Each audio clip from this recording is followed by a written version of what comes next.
చపాతీలోకైనా రైస్లోకైనా సూపర్గా ఉండే టేస్టీ అయిన పన్నీర్ కర్రీ ఎలా చేయాలో చెప్తాను చూసేయండి. ముందుగా పన్నీర్ని ఇలా చిన్న చిన్న క్యూబ్స్గా కట్ చేసి పెట్టుకోవాలి.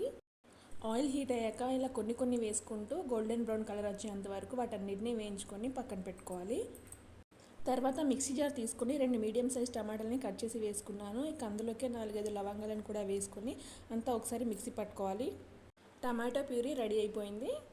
తర్వాత మరొక బౌల్ తీసుకొని ఆయిల్ హీట్ అయ్యాక హోల్ మసాలా ఇంగ్రీడియంట్స్ వేసుకోవాలి. అవి కాస్త వేగాక కట్ చేసి పెట్టుకున్న పచ్చిమిర్చి, ఉల్లిపాయ ముక్కలు కూడా వేసి అంతా ఒకసారి కలుపుకోవాలి.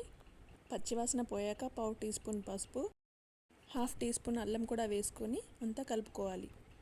ఇక అందులోకి మనం ముందు ప్రిపేర్ చేసి పెట్టుకున్న టమాటా ప్యూరీని కూడా వేసేసుకోవాలి. స్టవ్ని మీడియం ఫ్లేమ్లోకి పెట్టుకోవాలి. ఇక అందులోకి రుచికి తగినంత ఉప్పు వేసుకొని అంతా ఒకసారి కలుపుకొని 5 మినిట్స్ అలానే ఉంచేయండి. తర్వాత కారం వేసుకోవాలి. కారం అంతా మిక్స్ అయిపోయాక ముందుగా ఆయిల్లో వేయించి పెట్టుకున్న పన్నీర్ పీసెస్ని కూడా వేసుకుందాం. అంతా ఒకసారి కలుపుకొని ఒక 2 నిమిషాల పాటు మూత పెట్టి ఉంచాలి. పన్నీర్ని మనం బాగా ఉడికించొద్దండి, మెత్తగా అయితే బాగుండదు, మీడియంగా ఉండాలి. కట్ చేసి పెట్టుకున్న కొత్తిమీర వేసుకోవాలి. 1/2 టీ స్పూన్ గరం మసాలా కూడా వేసుకొని అంతా కలిసేటట్లు ఒకసారి కలుపుకోవాలి. 2 మినిట్స్ మూత పెట్టి మగ్గించుకోవాలి. ఇలా ఆయిల్ పైకి తేలేంత వరకు ఉంచుకొని స్టవ్ ఆఫ్ చేసేయాలి. సర్వింగ్ బౌల్లోకి ట్రాన్స్ఫర్ చేసుకుందాం.